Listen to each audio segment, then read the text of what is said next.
Hi guys. Now when I tell you my hair is a mess, this morning it's a real mess. Hi, hi, hi, hi, hi. Anyway, I got a little ahead of myself, didn't take the camera out right away. I wanted to document this day, which is the 21st of June, 2025. It is a Saturday. Saturday, coffee and cars day today. I hope to see Dave Offringa there. Haven't seen him since early 70s. The last time I saw him was we were at a basketball game. Myself, Ed Beltman, Carl Beltman, Jim Timmerman. No, I think Carl and Jim Timmerman were playing in the games.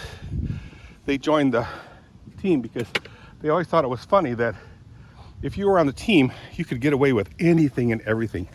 Your grades would be a little bit, guys, I'm serious. I'm dead serious. Your grades would be better. Dirk, are you serious? Yes. And Carl would always laugh. Oh, no. They're on the team. They're on the basketball team. They'll be fine. So what they did, I think Jim Timmerman did too, but I know Carl Beltman joined the team. And he was right. It was hilarious. I had so much fun at Covenant. Covenant Christian High School was probably the best 3 years of my life. I had so much fun there. I did learn a lot. To be honest with you, I was probably the dumbest kid in the class. Only because I had three things on my mind. Three. Cars. That's all we talked about, with cars, motorcycles, go-karts, mini bikes. Hang on.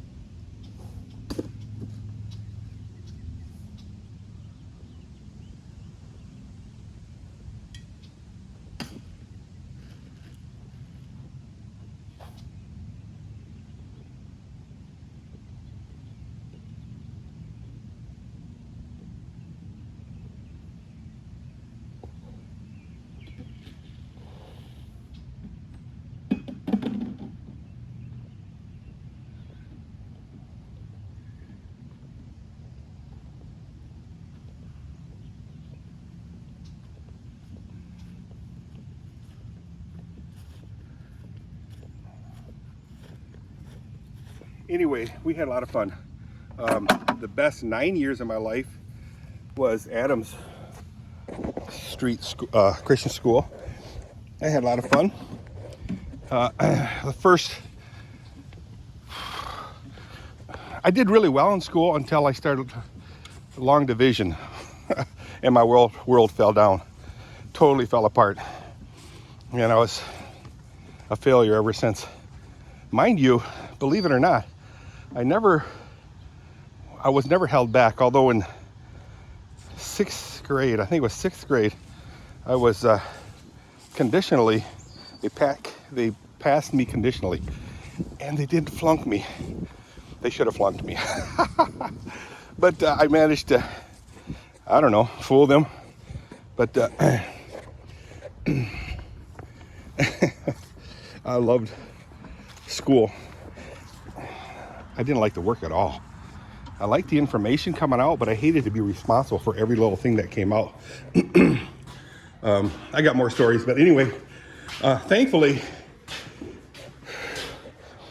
as many late bloomers bloom late,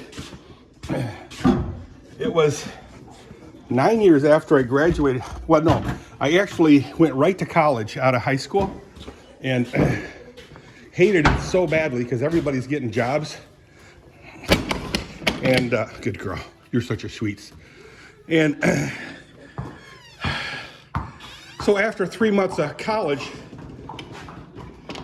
I dropped out. I needed to get out because I a car, a motorcycle, or what have you. And my dad relented and says, yeah, okay. I says, I'll go back soon, maybe a year. It wasn't until 9 years later I went back. I got jobs, you know, good jobs, paid, well paying, enough to send me to cross the ocean to Europe. Spent 3 weeks in Europe at a high school, which, guys, I videoed the whole, well, not the whole thing, I videoed portions of it. So I'll be sharing some of it. All my cousins and their kids. Oh, they're gonna hang around here for a while. I can't really complain. Well, thought they were. Let's see what they do.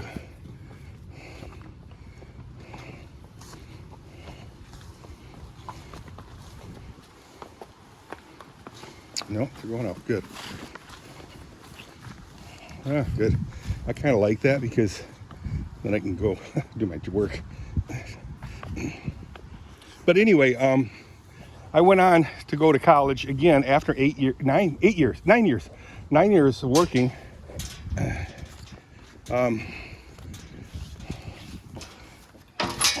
I earned my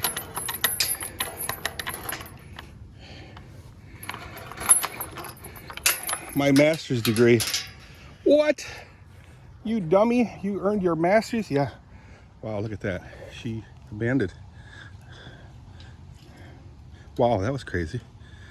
I think she anticipated the baby horse going to that one, tipping that bucket over. And I went on to earn my master's degree. But in the meantime, I was working full-time. And then I started buying houses, got married. And funny thing was, you know, back then I would hear stories of people buying a house for $8,000 and selling it for $15,000. I'm going, what? I'm missing out on this opportunity of cashing out on the real estate. I said, man, oh man, what is going on? And so I started buying junk houses and fixing them up and renting them out. And, you know, up against Kathy's better judgment, but I didn't mind working. You know, I worked full time and I was fixing houses, taking renters to court, kicking them out of the apartments for not payment. Check this flowers out, guys. There's really no scent that I could sense. Comes back every year. Tell me what it is, guys. Very nice. I mean, hello. How are you? Will you tell me your name? Yeah, wow. They're incredible. Now these here, I don't know. I think they flowered already. Maybe they didn't. Let's take a look. These are the ones that get, oh no, they didn't. They look like carnations, I believe. And I believe these are the ones that need ants to crawl all over them. You know, I don't mean like the uncles and the aunts, you know, Aunt Zelda, Aunt Jemima, that type of stuff. No. They're ants, the insects, the six-legged insects. You know, my mind goes all over the place, you know, to this guy. I forget his name, but anyways, very intelligent guy, PhD in sciences and what have you. But he was saying, like, we say the arachnoids, the spiders have 8 legs. But what do they call us? If the spider looks down at us and says, we have 4 legs. Maybe 4 of those legs on what we call legs are arms and hands. I thought that was kind of interesting. Kind of makes sense to think about. But anyway, back on topic. Yeah, ants. I don't know why. I have to look that up. They have to go all over the plants and the flowers and what have you, and leave them alone. They do their thing for the flowers. Now, this obviously is not a same thing. This is a maple. I gotta pull them out.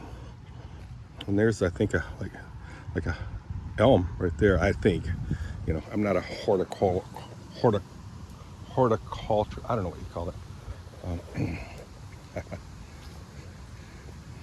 Look at these weird leaves.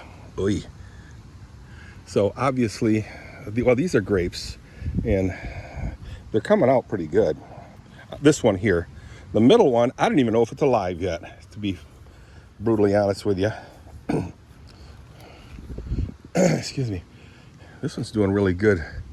So the middle one, I don't know if it's alive, and then this one here, it's alive, but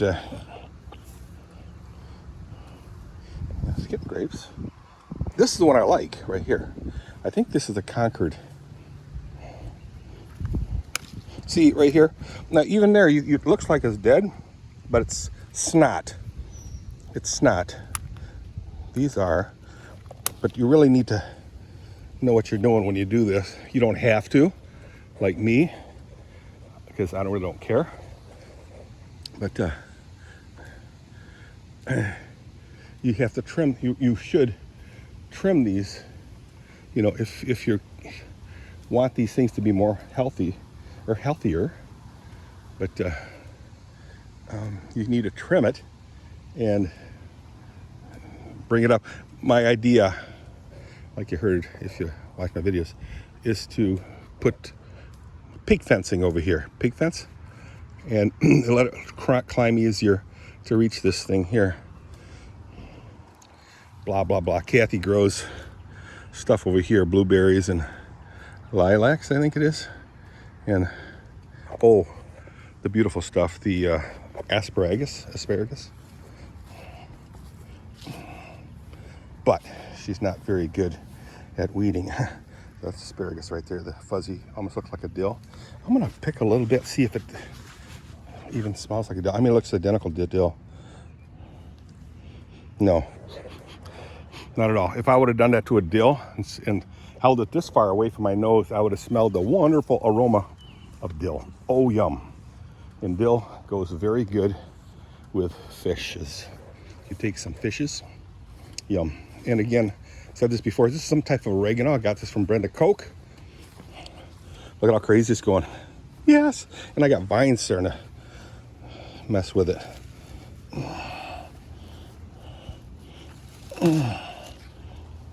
Anyway, and then there's some onion here. So this oregano right here, if I pull a leaf out, smudge it. Oh, mama, the aroma is,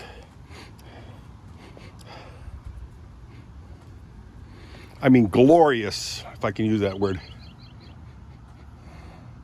I see some hornets building a nest over here in the corner. And this right here is onions. These things here. When I say onions, what do you call that stuff? Whoa! Wow! That is totally just explosive with flavor. You take that, you chop them up in little dinky pieces. Oh, now all of a sudden you're a cook, a chef. And what happens is you take mashed potatoes, even the cheapo, the ones that we buy is, when I say cheap, what I mean is, I'm gonna set you down so I don't move the camera so much. Set you right here, maybe. Idahoan.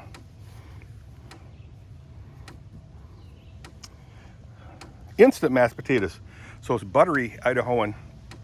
William eats that. And one bag of it, very small bag, turns into a nice chunk of mashed potatoes. Beautifully buttery flavored. And you sprinkle pieces of that chives, I guess it's called, chives. Not jive, but chives. And I'll tell you, the explosion of flavor that comes out of that stuff is just unbelievable. And I don't know, I'll have to look up what you use oregano for, because I really don't know.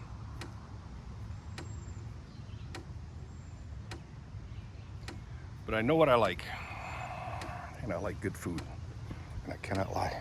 So anyway, guys, later on today, like I said, this Saturday, Cars and Coffee. Let's see the cars. Now last week wasn't hardly any cars. There was hardly any cars. The week before that was like 28 total cars. Wow, that was a lot. So maybe half of the cars were there last week. Maybe even less today. Hopefully it doesn't rain. Doesn't feel like it, but you never know. So I hope to fire up the car, the vet, probably around 4:30. Kathy, or even earlier than that. Kathy wants to get up at 1. Wow, I says no. You need to sleep longer than that. But then I will wash the car. I'll walk you through it. Let me see. The worst stall is this one here. And it's a very easy peasy clean. So I should have this done in like 10 minutes, off and on, you know, because I'll take breaks. Breaks? What are you talking about, breaks? Parking brakes? No, breaks to catch my breath. Oh, you know what? Let me start another video. I'll see you guys in shortly.